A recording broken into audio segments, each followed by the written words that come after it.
धर्मशाला विधानसभा सत्र के दूसरे दिन मुख्यमंत्री सुखविंदर सिंह सुक्खू ने विपक्ष पर जमकर हमला बोला। नेता प्रतिपक्ष जयराम ठाकुर से लेकर बीजेपी संगठन तक पर उन्होंने सीधे सीधे निशाना साधा, तंज भी कसा और जवाब भी दिया। मुख्यमंत्री सुक्खू ने कहा कि बीजेपी 5 गुटों में बंटी हुई है और नेता प्रतिपक्ष जयराम ठाकुर की अपनी गुट पर पकड़ भी लगातार कमजोर होती जा रही है। सुक्खू ने तंज कसते हुए कहा कि जयराम जी को गुस्सा आता ही नहीं, इसलिए आजकल जरूरत से ज्यादा गुस्से में दिख रहे हैं। मुख्यमंत्री ने विपक्ष के वॉकआउट पर भी सवाल उठाए और कहा कि विपक्ष को जवाब सुनना चाहिए, भागना नहीं चाहिए। पंचायत चुनाव होंगे, गठन भी होगा, नई पंचायतों का परिसीमन भी, लेकिन पहले प्रदेश को आर्थिक तौर पर उभारना जरूरी है। विपक्ष बेवजह मुद्दों को तूल दे रहा है। सुक्खू ने विपक्ष द्वारा राजस्व मंत्री के विरोध पर भी सख्त प्रतिक्रिया दी। उन्होंने कहा कि मंत्री जिम्मेदार होते हैं और विपक्ष को बिना वजह उन पर उंगली उठाने की आदत छोड़नी चाहिए। आरोप ये है कि सरकार सिर्फ डिजास्टर एक्ट के आड़ में पंचायत चुनाव टालना चाहती है, क्या कहना चाहेंगे सर? देखिए, अब मैं उनके हर बात का जवाब तो कैसे दूं? विधानसभा के अंदर मैंने दे दिया है। विधानसभा के बाहर मैं कहना चाहता हूं कि विपक्ष के नेता का काम आरोप लगाना है, तथ्यों पर पूरी तरह वो छुपा देते हैं और दबाव बनाकर वो सत्ता पक्ष को ये करवाना चाहते हैं कि डिजास्टर एक्ट को ख़त्म करो। डिजास्टर एक्ट में के तहत हमने पंचायत की सड़कें और जो आपदा प्रभावित परिवारों को राहत पहुंचानी है।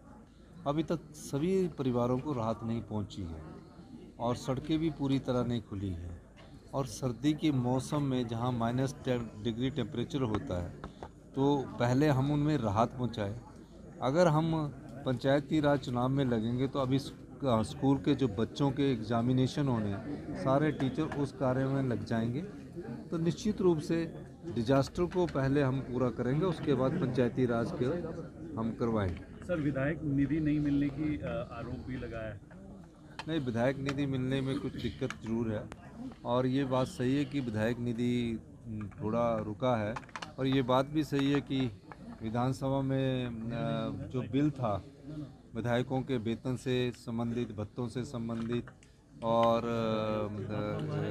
चाहे मंत्रियों के से संबंधित, वो 7 महीने के बाद भी विधायकों को बड़ी हुई पे नहीं मिली, जिसका कि जिक्र आज सतपाल सत्ती जी ने भी किया। ये इसमें सच्चाई है। और दूसरा, विधायकों को ये भी था कि पहले जो उनको भत्ते मिलते थे उसमें कोई ज़्यादा बढ़ोतरी नहीं हुई, जिसके कारण हमें बदनाम ज़्यादा किया गया। जैसे कि उनको जो अब इनकम टैक्स देना पड़ता है, पूरे हिंदुस्तान में कहीं नहीं देना पड़ता, पर मुझसे कह रहे थे कि आपने हम पर इनकम टैक्स भी लगा दिया। बिजली का बिल भी हमको देना पड़ता है, पूरे हिंदुस्तान की विधानसभा में विधायकों को नहीं देना पड़ता है। पानी का बिल भी उन विधायकों को देना पड़ेगा, हाउस रेंट भी इनको देना पड़ेगा। मैंने कहा कि सब आप पे कीजिए।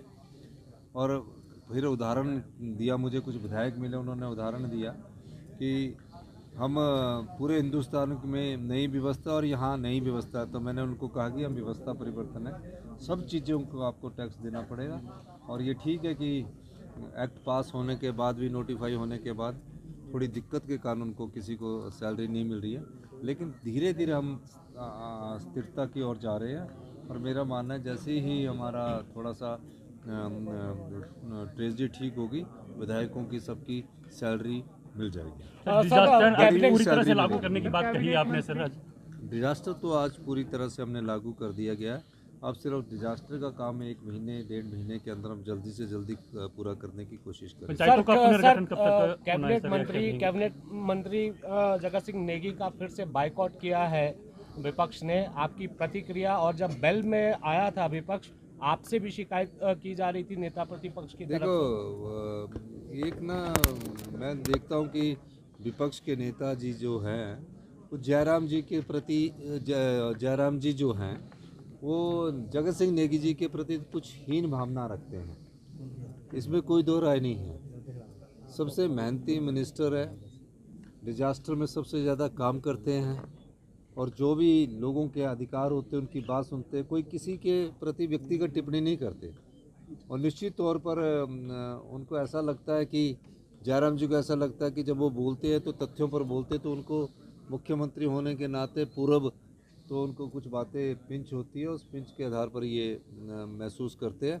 लेकिन मेरा मानना है कि वॉकआउट करके कोई फ़ायदा होने वाला नहीं है और आपसी सामंजस्य से बात करनी चाहिए। जयराम जी को भी उनके प्रति गंभीर टिप्पणियां नहीं करनी चाहिए और मेरा यह मानना है कि जगत सिंह नेगी जी हमारे सबसे जो मिनिस्टर्स हैं वो तत्परता से जवाब देते हैं और तथ्यों के आधार पर जवाब देते हैं। आपसे पंचायत क्या शिकायत आरक्षण और आपसे पुनर्गठन क्या शिकायत कर रहे थे जब बेल में आए थे? नहीं देखो, जयराम जी को गुस्सा बहुत आ रहा है, जबकि उनके स्वभाव में गुस्सा नहीं है, तो उनके स्वभाव का गुस्सा नज़र आ जाता है। अब किस चीज़ का तनाव है ये मैं नहीं कह सकता। एक तनाव तो सबको जग जाहिर है, मैं नहीं कह रहा। 5 गुटों में भारतीय जनता पार्टी बटी हुई है और 5 गुटों में एक गुट जयराम जी का भी है, तो निश्चित तौर पर उससे उनको थोड़ी सी एक जो पकड़ थी उसका थोड़ा सा असर होता है और उसमें उनको लगता है कि मेरी कहीं पकड़ ढीली हो गई है। और दूसरा एक बात है कि जो हमारे जो खिलाड़ी गए हैं ना वो अच्छे खिलाड़ी है, तो पूरी राजनीतिक तरीके से वहाँ खेल खेल रहे, तो उससे भी उनकी परेशानी बढ़ी है। सर पंचायत चुनावों का पुनर्गठन और आरक्षण रोस्टर भी बनेगा। देखो, पंचायतों का पुनर्गठन संभावित है। मैंने विधानसभा के अंदर कहा कि नहीं, पंचायतें भी बनेंगी और पुनर्गठन भी होगा। 11 तारीख आरक्षण को पेंशन को कैंसिल करने की डिमांड विपक्ष कर रहा है। देखिए, 11 तारीख का जन संकल्प का कार्यक्रम है हमारा, आपदा प्रभावित परिवारों को पैसा देने का कार्यक्रम है और उसको वो कह रहे हैं अपने समय, तो वो अंदर आपको बताया ही है कि 80-80 लाख के टंट लगते थे, 40-40 लाख के अपने समय में वो खाने में खर्च कर देते थे।